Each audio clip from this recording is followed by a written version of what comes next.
আল্লাহ রাব্বুল আলামিন বলেন মা গররাকা বিরাব্বিকাল কারীম।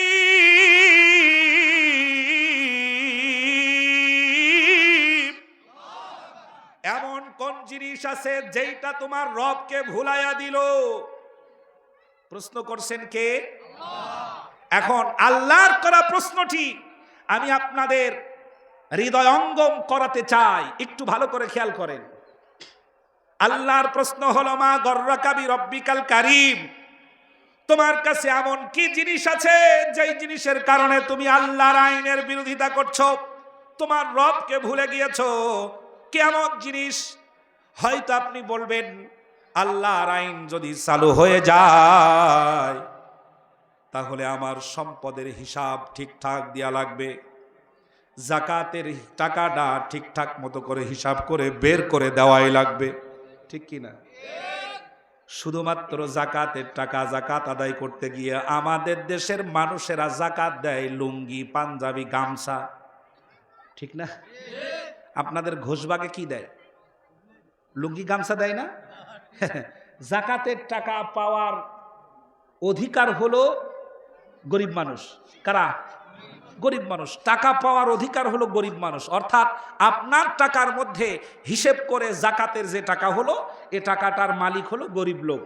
টাকার মালিক একজন, লুঙ্গি কেনে আর একজন। কি তামাশা! মালিক একজন, লুঙ্গি কেনে আর একজন। আপনি যদি প্রশ্ন করেন বেটা ও টাকা তো আমার, ওই টাকার মালিক আমি, আমার টাকাই তোরে লুঙ্গি বল কিন্তু আদেশ দিল কেনা? বলতে পারবেন? এ কথা বলতে পারবেন না, কারণ জাকাত দেওয়াটাকে ওনারা অনুগ্রহ মনে করে। আর আল্লাহ রাব্বুল আলামিন বলছেন জাকাত দিতে অস্বীকার করলে তার সমস্ত মাল বাজেয়াপ্ত করে দাও। আল্লাহর আইন যদি চালু হয় তাহলে জাকাতের টাকা ঠিকঠাক মতো করে বের করে সরকারের ঘরে জমা দেওয়া লাগবে। এই জন্য আল্লাহর আইন ভালো লাগে না। বনের সম্পদ মেরে দিয়েছি, আজ ইসলাম প্রতিষ্ঠিত হলে বনের সম্পদ 1000 কোটি টাকারও যদি হয় সব গুনে গুনে ফেরত দেওয়া লাগবে। এই জন্য হাজী সাহেবের আল্লাহর আইন ভালো। আল্লাহ বলেন তোর এই সম্পদ দিয়ে কি হবে? একটাও তো সাথে নিয়ে যেতে পারবি না, খালি হাতেই তোমাকে ফিরে যেতে হবে আল্লাহর দরবারে। যেতে হবে খালি হাতে, যেতে হবে খালি হাতে, সঙ্গে কিছুই যাবে না। 3.5 হাত জায়গা পাবি, পাবি না রে বিছানা। 3.5 হাত জায়গা পাবি, পাবি না রে বিছানা। এই দুনিয়ার বাহাদুরি শুধুই বালুর বাঁধ, ফুরিয়ে এলে বাতাসটুকু মিটবে যে তোর স্বাদ। ক্ষমতার ওই দাপট দিয়ে, ক্ষমতার ওই দাপট দিয়ে টিকে থাকা যাবে না। 3.5 হাত জায়গা পাবি, পাবি না রে বিছানা। চিল্লায়া বলেন ঠিক কিনা? ও তুই এই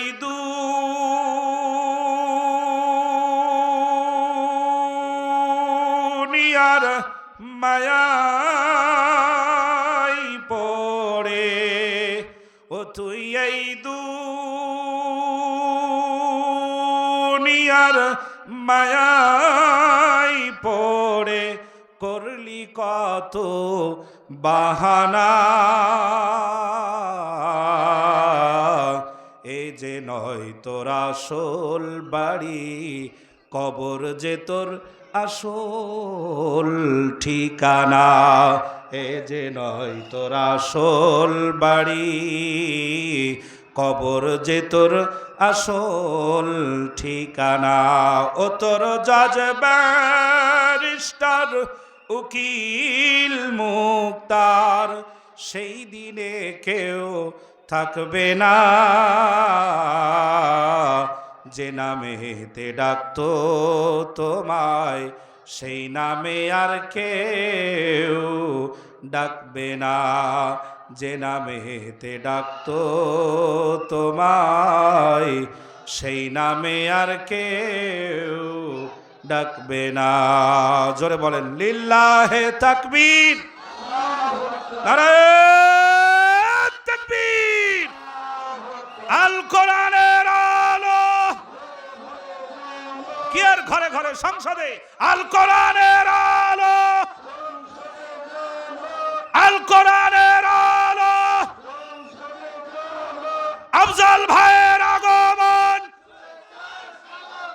ঘোষবাগের পক্ষ থেকে নারে তাকবীর। আলহামদুলিল্লাহ, আমাদের মেহমান উপস্থিত হয়ে গেছেন। তার প্রচন্ড ব্যস্ততা আছে, তার যে পদক্ষেপগুলো গ্রহণ করে যাচ্ছেন, রাত দিন পরিশ্রম করে যাচ্ছেন, আল্লাহ পাক যেন আমাদেরকে বাংলাদেশে কোরআনের রাজ কায়েম হয়েছে এমন দিন দেখার তৌফিক দান করেন, বলেন আমিন।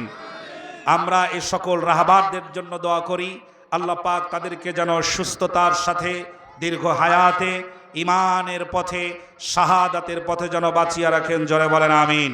সম্মানিত ভাইরা, আমরা আমাদের প্রিয় রাহবার, প্রিয় মেহমানের কাছ থেকে আমরা সংক্ষিপ্ত আকারে কথা শুনে তারপরে আবার আলোচনা শুরু করবো ইনশাআল্লাহ। আপনারা শেষ পর্যন্ত থাকতে রাজি আছেন তো ইনশাআল্লাহ? জি ইনশাআল্লাহ। বসেন বসেন, আমরাও বেশি সময় আর আপনাদের বিরক্ত করব না ইনশাআল্লাহ। সাইয়্যিদিনা মাওলানা মুহাম্মদ আল্লাহুম্মা সাল্লি আলা মাওলানা মুহাম্মদ ওয়া আলা আলি সাইয়্যিদিনা। ও তুই এই দুনিয়ার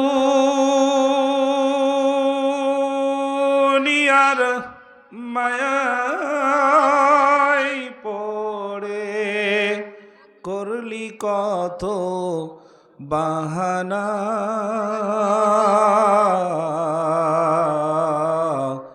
এ যে নয় তোর আসল বাড়ি, কবর যে তোর আসল ঠিকানা, ঠিক কিনা?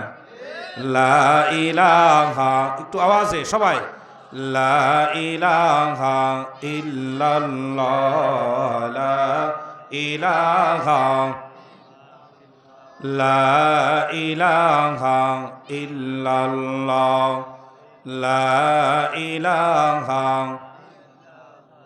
কবরে কি করে রবে একা একা, অন্ধকারে বাতি নাই, বন্ধ ঘরে সাথী নাই, তোমার প্রিয়াও তোমারে দেবে না দেখা, কবরে কি করে রবে একা একা।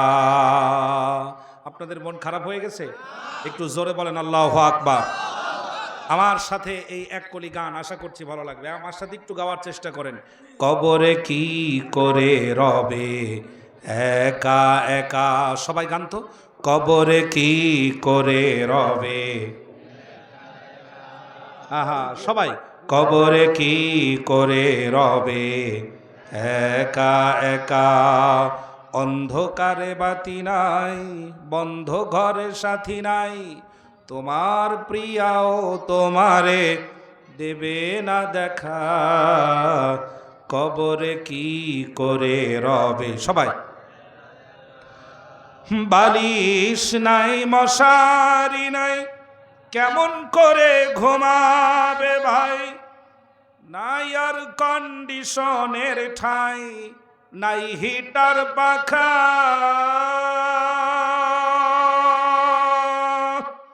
বালিশ নাই মশারি নাই, কেমন করে ঘুমাবে ভাই, নাই আর কন্ডিশনের ঠাই, নাই হিটার পাখা,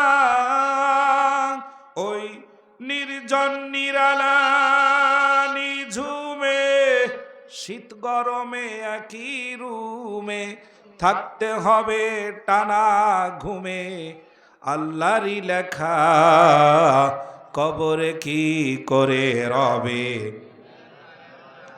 আমার চেহারা কি খুব বেশি খারাপ? তা আমার দিকে তাকান আর গান, কবরে কি করে রবে। মিলান তো, টাকা পয়সা বাড়ি গাড়ি, টাকা করি কারি কারি, ছেড়ে দিতে হবে পারি, যাবে না থাকা। তোমার বসার চেয়ার টাকার সিন্দুক, আত্মরক্ষার পিস্তল বন্দুক। বসার চেয়ার টাকার সিন্দুক, আত্মরক্ষার পিস্তল বন্দুক, পড়ে রবে বিশাল মুল্লুক নির্বাচনী এলাকা, কবরে কি করে রবে। সবাই কবরে কি করে রবে। একবার জোরে জোরে বলা যাবে কি মারহাবা। আমার ভাইরা, অর্থ সম্পদ চিরকাল আমাদের হাতে থাকবে না, এবং যেই সম্পদ হাতছাড়া হয়ে যাওয়ার ভয়তে আল্লাহর আইনের বিরোধিতা করছি, এই সম্পদ আমার সাথেও যাবে না। টের পাচ্ছে তারা টাকা পাচার করে পালিয়ে বেড়াচ্ছে যারা, ঠিক কিনা? বিচারপতি মানিক মিয়ার টাকা কম ছিল? কোনো কামে আসে নাই। যারা ভারতের হোটেলে চোরের মতো জীবন যাপন করছে, তাদের টাকা পয়সা কোনো কাজে লাগছে? কোনো কাজেই লাগে নাই। আমার ভাইয়েরা, সুতরাং আমরা এই 54 বছরের ভিতরে অনেক রাজা বাদশাহ এমপি মন্ত্রী দেখেছি। নির্বাচনের আগে ছিল ফকিরের বাচ্চা, নির্বাচন করার পরে সিঙ্গাপুরেও বাড়ি, ঠিক কিনা? এরকম চোর সিটার বাটপারদেরকে আমরা সামনে আর দেখতে চাই না। আমরা 54 বছরের ভিতরে অনেক দেখলাম, অনেক শুনলাম। আমরা দেখেছি আইয়ুব খানের শাসন, বঙ্গবন্ধুর ভাষণ, জিয়াউর রহমান কেটেছিলেন খাল, এরশাদ চাচার নানান তাল, ফখরুদ্দিন মঈনুদ্দিন, শেখ হাসিনা, খালেদা জিয়া, সব কিছু দেখা শেষ।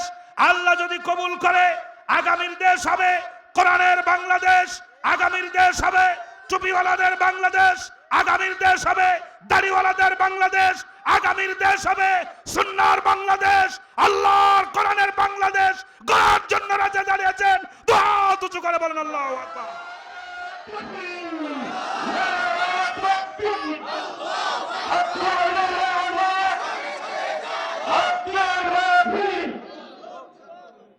আল্লাহ রাব্বুল আলামিন বলেন, কাইফা তাকফুরুনা বিল্লাহি ওয়া কুনতুম আমওয়াতান ফাআহইয়াকুম সুম্মা ইউমীতুকুম সুম্মা ইউহয়ীকুম সুম্মা ইলাইহি তুরজাউন।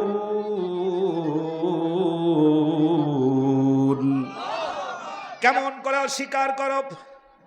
আমি আল্লাহ রাব্বুল আলামিন ওয়াজআলনা নাওমাকুম সুবাতা ওয়াজআলনাল লাইলা লিবাসা ওয়াজআলনান নাহারা মাআশা।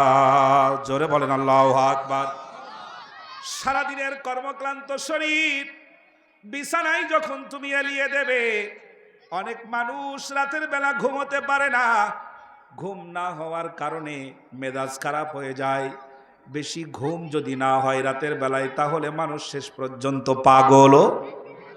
ঘুমের দরকার আছে না নাই? বলেন তো, ঘুম কোন সরকারের দান? এই আয়াতটির ব্যাখ্যায় আমি 11টি ব্যাখ্যা পড়েছি। ওয়াজআলনা নাওমাকুম সুবাতা, এতটুকু আয়াতের। এর ভিতরে বৈজ্ঞানিক ব্যাখ্যা আছে 21টা। আমার ভাইরা, 1 নাম্বার বিজ্ঞান বলে আল্লাহ রাব্বুল আলামিন যে বলেছেন ওয়াজআলনা নাওমাকুম সুবাতা, মানুষ যখন ঘুমিয়ে যায়, ঘুমের ভিতরে আল্লাহ রাব্বুল আলামিন কে করেন? বিজ্ঞানীদের কথা। মানুষ যখন ঘুমিয়ে যায়, সারা দিনের কাজকর্ম করতে গিয়ে যেই কোষগুলো নিস্তেজ হয়ে পড়ে, শরীরের যেই স্নায়ুগুলো দুর্বল হয়ে পড়ে, মানুষ যখন ঘুমিয়ে যায় কোনো এক অদৃশ্য শক্তি যেন মানুষটা ঘুমের ভিতরেই ওই দুর্বল স্নায়ু আর দুর্বল কোষগুলোকে ঘুম থেকে উঠার পরে তাদেরকে আবার জাগ্রত দেখা যায়। কে জাগ্রত করে দেন? সুস্থ কে করে দেন? যে আল্লাহ পাক তোমাকে ঘুম দিলেন, সে আল্লাহর নাফরমানি করছো, তোমার কি শরম করে না? সন্তান নাই বলে স্বামী আর স্ত্রী দুজনে মিলে রাতের বিছানায় শুয়ে শুয়ে চোখের পানি দিয়ে বালিশ ভিজিয়েছো, কতবার কেঁদেছো। দরজা দিয়ে বের হওয়ার সাথে সাথে তোমার মা, তোমার বাবা তোমার দিকে তাকায়। 5 বছর 7 বছর 8 বছর বিবাহ হয়ে গেল বাবা, এখন পর্যন্ত নাতি আর নাতনির মুখ দেখলাম না। তুমি কত জায়গায় দৌড়াদৌড়ি করলে একটা সন্তানের জন্য। আল্লাহ রব্বুল আলামিন বলেন, আমি সন্তান দান করেছি, আমি তোমাকে সন্তান দান করে আমি তোমার সেই কষ্টকর হৃদয়টাকে প্রশান্তি দিয়ে দিলাম। আজ তুমি আমার নাফরমানি করো, আমার আইনের বিরোধিতা করো, তোমার চাইতে নেমো খারাম ঘোষবাগে আর কেউ না। সুতরাং আল্লাহর আইনের বিরোধিতা করার কোনো সুযোগ নাই। আমাদের দেশে এক শ্রেণীর নামাজি লোকেরাই আল্লাহর আইনের বিরোধিতা করেছে, এখনো করছে। এখনো করছে না? আগে করছে শামীম আফজাল, করে নাই? তারপরে করছে ডাক্তার কফিল উদ্দিন সরকার। এ মালগুলো ছিল না আগে? এখন যে কই আছে ঘোমটা মুড়ি দিয়ে তা আল্লাহই ভালো জানে। সম্মানিত ভাইরা, কত বড় নেমো খারাম আলেম স্বৈরাচার খুনি হাসিনার নাম ধরে বলছে, আম্মাজান আপনি নিশ্চিত আল্লাহর জান্নাতি? হে বললো আল্লাহর জান্নাতি, আর আমরা 5ই আগস্টে দেখলাম ও জান্নাতি না, ও ভারতী। কথা কোন ঠিক কি না? হে কইলো জান্নাতি, আর আমরা দেখলাম কি? ভারতী। ও মাল জান্নাতের না। সম্মানিত ভাইরা, কথা আছে অনেক, কিন্তু আপনাদের উপস্থিতি আমাকে ব্যথিত করেছে। আমার সামনে যে সমস্ত ভাইরা আছেন, আপনারা যদি একটু মেহেরবানি করে সামনে এসে বসে পড়েন, সুন্দর লাগবে। আরো আধা ঘন্টা 1.5 ঘন্টা আলোচনা চালানো যেতে পারে। সম্মানিত বন্ধুগণ, আল্লাহ পাকের আইনের বিরোধিতা আগেও করেছে, কিছু আলেম করেছে, এখনো করছে। সাধারণ কিছু নামাজি লোক আল্লাহর আইনের বিরোধিতা করেছে, এখনো করছে। এখন আল্লাহর আইনের বিরোধিতা করছে জুনায়েদ আল হাবিবি। বেশি খারাপ লাগছে? এবার লাগবে। আর কিরা আরো কিছু আছে না এরকম মাল? আল্লাহর আইনের বিরোধিতা করছে তারা। আল্লাহর আইন চালু হোক, এটা তাদের দরকার নাই। তাদের দরকার হলো গণতন্ত্র। কি দরকার? গণতন্ত্র দরকার। যেই গণতন্ত্রের উপরে দাঁড়িয়ে আমার দেশের 52 জন সেনা অফিসারকে হত্যা করা যায়, যেই গণতন্ত্রের উপরে দাঁড়িয়ে শাপলা চত্বরে আলেমদেরকে গুলি করে নির্বিচারে লাশ ফেলে দেওয়া যায়, যেই গণতন্ত্রের উপরে দাঁড়িয়ে ছোট্ট ছোট্ট ছাত্রদের বুকে নির্দয়ভাবে গুলি করা যায়, ওই গণতন্ত্র চাই না, ওটাকে সরাইয়া দিয়া আল্লাহর আইন চাই। জোরে বলেন ঠিক কিনা? রাজি আছেন তারা? হাত উঁচু করে বলেন আল্লাহু আকবার। আল্লাহ যেন কবুল করেন, বলেন আমিন। জোরে বলেন আমিন। আল্লাহর সংবিধানের সামনে তোমরা তোমাদের বানানো সংবিধানের কথা বলো, তোমার চাইতে নেমো খারাম, তোমার চাইতে হারামখোর এই পৃথিবীতে আর কেউ হতে পারে না। সম্মানিত ভাইরা, এজন্য আল্লাহ রাব্বুল আলামিন বলেন, উলাইকা কাল আনআমি বাল হুম আদল। জোরে বলেন আল্লাহু আকবার। একটু কান খাড়া করে লক্ষ্য করেন। আমি একটা ফেসবুকে একটা ভিডিও দেখলাম। এই ভিডিওতে দেখলাম একটা বিরাট বড় ষাঁড় গরু, চরম শক্তিশালী, প্রত্যেকজন মানুষকে গুতায়া গুতায়া মাঠের বাহিরে করে দিচ্ছে, কোন মানুষকে আহত করে দিচ্ছে। তাকে থামানোর জন্য স্বেচ্ছাসেবক যারা দায়িত্বপ্রাপ্ত তারা চেষ্টা করছে থামানোর জন্য, কেউ থামাতে পারে না। গরুটাকে যে পেলেছিল, গরুটাকে যে লালন পালন করেছে, একটা একটা স্লিম ফিগারের মহিলা গরুটাকে লালন পালন করেছে। মহিলাকে খবর দেওয়া হলো। মহিলা শুধুমাত্র খালি হাতে মাঠের ভিতরে রওনা দিয়ে দিল। মাঠের ভিতরে গরুটা যায়, অন্য দিক থেকে মহিলা আসে, দুজন যখন মুখোমুখি হলো, এত বড় ষাঁড় গরু ছোট্ট একটা মহিলার কাছে ষাঁড় গরু মাথা নত করে সামনে দাঁড়িয়ে গেল। গরু তার মালিকরে চিনতে পারে, একে গুতানো যাবে না, এ হলো আমার মালিক। কি চেনে? মালিক চেনে। আপনি যত কোনো কুকুরকে খাবার খাওয়ান, একটা কুকুরকে একদিনের জন্য যদি আপনি খাবার দেন, ওই কুকুরটা কিন্তু আপনার কথা জীবনেও ভুলবে না। আপনি যখনই দোকানের সামনে দাঁড়াবেন, দেখবেন আপনার সামনে গিয়ে লেজ নাড়ে। ও স্বীকার করবে, একদিনের জন্য হলেও তুমি আমাকে খাওয়াইছো, এই জন্য তোমার আঘাত করা আমার আদর্শের বাহিরে। আমার ভাইয়েরা, খাবার যোগান দেন, খাবারের মালিক, খাবার দেওয়ার মালিক কে? অক্সিজেন কে দিয়ে বাঁচিয়ে রেখেছেন? আমাদের চক্ষু, কর্ণ, নাসিকার এই সামঞ্জস্যতা আল্লাহ রব্বুল আলামিন রেখেছেন, করে দিয়েছেন। আল্লাহ রব্বুল আলামিন বলেন, মানুষ যখন মারা যায়, রুহুগুলো আল্লাহ রব্বুল আলামিনের দরবারে জমা হয়ে যায়। আল্লাহ পাক যাকে ইচ্ছা তাকে তার রুহু ফেরত দেন, যাকে ইচ্ছা তার রুহু আল্লাহ ফেরত দেন না। আল্লাহ রব্বুল আলামিন চাইলে আপনার আমার রুহু ফেরত দিতে পারেন, আবার যদি তিনি চান ফেরত নাও দিতে পারেন। আল্লাহ রব্বুল আলামিন রুহু ফেরত দেন বলে লোকটা সকালবেলা ডাক দিলে আবার জেগে ওঠে। যার রুহু ফেরত দেওয়া হয় না, ওই লোকটা সোজা বিছানা থেকে মাটির বিছানায় কবরস্থানে চলে যায়। আমাদের রুহু ফেরত দিয়ে যিনি জাগায়া তুললেন, তিনি কে? যে আল্লাহ পাক এত কিছু দিয়ে আল্লাহ পাক আমাদেরকে প্রতি মুহূর্তে বাঁচান। বিজ্ঞানীদের বক্তব্য হলো, একটা মানুষ 30 দিন, মাত্র 1 মাসে যতটা অক্সিজেন গ্রহণ করে, প্রত্যেকজন মানুষ 30 বা 31 দিনের ভিতরে যতটা অক্সিজেন গ্রহণ করে, সরকারের ঘর থেকে কিনতে হলে তার দাম লাগতো 18 লক্ষ টাকা। কত? প্রতি মাসে 18 লক্ষ টাকার অক্সিজেন গ্রহণ করেন। অক্সিজেন কে দেন? আল্লাহ আপনার হায়াত দিয়েছেন, আল্লাহ আপনাকে অস্তিত্ব দান করেছেন, আল্লাহ পাক আপনার সুঠাম দেহ দান করেছেন, আল্লাহ রাব্বুল আলামিন আপনার সন্তান দিয়েছেন, আল্লাহ পাক এত নিয়ামত দান করেছেন যে আল্লাহ পাক তোমাকে বাঁচিয়ে রাখলেন। সেই আল্লাহ পাকের আইনের বিরোধিতা করো, তোমার মতো নেমো খারাম এই পৃথিবীর বুকে আর কেউ না। এজন্য আল্লাহ প্রশ্ন করেছেন, কাইফা তাকফুরুন,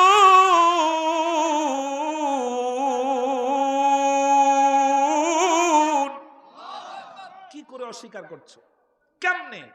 কোন বিবেকে, কোন কমন সেন্সে তুমি তোমার রবের আইনের বিরোধিতা করছো? কেউ জেনে করছে, কেউ না জেনে করছে। সম্মানিত ভাইরা, যারা করছে তাদের যতই বুঝান, কিছু মানুষ জীবনেও বুঝবে না। যতই বুঝান, কিছু লোক জীবনেও বুঝবে না। ওদের আসলে মূলে সমস্যা, রক্তের ভিতরে ঝামেলা হয়ে গেছে, ঠিক কি না? সম্মানিত ভাইয়েরা, একটি দৃষ্টান্ত লক্ষ্য করেন। একজনের রক্ত লাগবে, রক্তের গ্রুপ ও নেগেটিভ। আপনারা রক্ত আদান প্রদান করেন? হ্যাঁ, রক্তের গ্রুপ ও নেগেটিভ, রক্ত লাগবে। রক্ত চাচ্ছে যে ভাই ও নেগেটিভ রক্ত লাগবে। কার রক্ত আছে? ও নেগেটিভ রক্ত কি সহজে পাওয়া যায়? খুঁজতে খুঁজতে আমাদের মাওলানা শিব্বির ভাইয়ের মাদ্রাসার আশেপাশে দিয়ে একজন ব্যক্তির রক্তের গ্রুপের সাথে রক্তের গ্রুপ মিলে গেছে, যার রক্তের গ্রুপ হলো ও নেগেটিভ। তো দুর্ভাগ্যজনকভাবে যার রক্তের গ্রুপ ও নেগেটিভ, এই লোকটা বেকায়দা কৃপণ। কৃপণ বোঝেন তো? হ্যাঁ, আমাদের কুষ্টিয়াতে বলা হয় কৃপণ, কিপটা। আপনারা কি করেন? কিপটা, বেকায়দা কিপটা। তো ওকে বলছে, ভাই তোমার গ্রুপ, তোমার রক্তের সাথে ওর রক্তের গ্রুপ মিলে গেছে, তোমাকে রক্ত দিতে হবে। তখন বলছে, আমি দেব রক্ত? অসম্ভব। কেন? কয়, দূর মিয়া, আমি যেই কৃপণের কৃপণ, যে কিপটার কিপটা, আমি ভাত খাইতে বসে 3 গিলাস পানি খাই আগে, যাতে আমার বাড়ির ভাত কম লাগে, আর আমি দেব রক্ত? কিন্তু ও গ্রুপে ও নেগেটিভ রক্ত যেহেতু পাওয়া যাবে না, খুব রেয়ার, এই জন্য যার রক্ত লাগবে ও লোকটা ছিল ধনাঢ্য ব্যক্তি, সাথে লোকজন ছিল। ও নেগেটিভ রক্তওয়ালা ব্যক্তিকে জোর করে ধরে নিয়ে গিয়ে বেডের উপরে শুয়ায়া এক টানে রক্ত নেছে 2 ব্যাগ। কয় ব্যাগ? 2 ব্যাগ। এখন একেতেই কৃপণ মানুষ, তারপরে আবার রক্ত নেছে 2 ব্যাগ। ও তো মরার আগেই কি মরে গেছে। ওই বিছানা থেকে আর ওঠেও না, নড়েও না, সরেও না, কথাও কয় না। তখন বড়লোক লোকটা মনে মনে ভাবছে, তোর মতো কৃপণ ব্যক্তিরে কি করে জিন্দা করতে হয়, ও ওষুধ আমার কাছে আছে। দুই পকেটের ভেতর থেকে 2 লক্ষ টাকা বের করে ওর নাকের কাছে নিয়ে গিয়ে বলছে, ভাই এই নাও তোমার 2 ব্যাগ রক্তের দাম 2 লক্ষ টাকা। কৃপণ মানুষের কাছে 2 লক্ষ টাকা মানে আকাশের চাঁদের চাইতেও বেশি, ঠিক কিনা? 2 লক্ষ টাকা পাওয়ার পরে ওই কৃপণ ব্যক্তি বলছে, স্যার আমি আরো 1 ব্যাগ রক্ত দিতে চাই। দুরুমিয়া, তুমি যদি আরো 1 ব্যাগ রক্ত দাও তুইও বিপদে পড়বি, আমাকেও বিপদে ফেলবি, দরকার নাই, ফোন নাম্বার রেখে গেলাম, 3 মাস পরে ফোন দেবো, যখন দরকার হবে দিয়ে যেও। 3 মাস পরে ফোন দেছে, হ্যালো। ও বলছে, স্যার কোথায় আসতে হবে বলেন। যথাস্থানে চলে আসছে। 3 মাস পরে এবার রক্ত নেছে 1 ব্যাগ। কয় ব্যাগ?